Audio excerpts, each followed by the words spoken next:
बच्चे मन के सच्चे,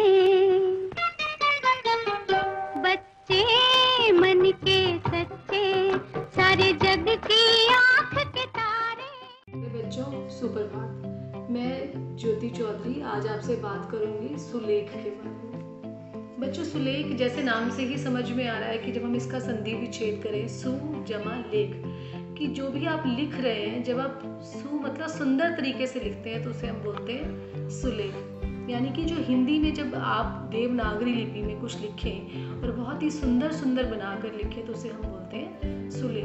तो ये जो आपकी प्रतियोगिता होने जा रही है सुलेख, इसके लिए आपको किस तरह के नियमों का ध्यान रखना है इसके बारे में आपको मैं संक्षिप्त में बताऊंगी। कि सुलेख देवनागरी लिपि जो आपने लिखनी है, बहुत सारे बच्चों को नहीं पता कि अ कैसे लिखते हैं, भ कैसे लिखते हैं, म कैसे लिखते हैं, और उसका सही तरीका क्या है कि जब भी आप कोई पुस्तक रखें अपने सामने, पुस्तक में जिस तरीके से लिखा गया है वर्णों को, आप उसी तरीके से वर्णों को देखते हुए लिखें। कि जब भ लिखा गया है तो क्या भ के ऊपर पूरी जो शिरोरेखा, जो ऊपर की लाइन है, क्या वो पूरी है? नहीं है। म है तो म के ऊपर है। ध लिखना है तो ध के ऊपर की शिरोरेखा कैसी है, लेकिन घर लिखना है तो उसके ऊपर पूरी शिरोरेखा है। दूसरी बात ये कि जब भी आप किसी सुलेख प्रतियोगिता में भाग लें तो आप उसमें ध्यान रखें कि विराम चिन्हों का पूरी तरह से उनके नियमों का पालन करें। कि प्रत्येक वाक्य है उसके पश्चात में पूर्ण विराम कहाँ आना है, कोमा कहाँ पर आना है, अल्प विराम कहाँ आना है, संबोधन चिन्ह कहाँ आना है, उद्धरण चिन्ह अवतरण चिन्ह कहाँ आना है।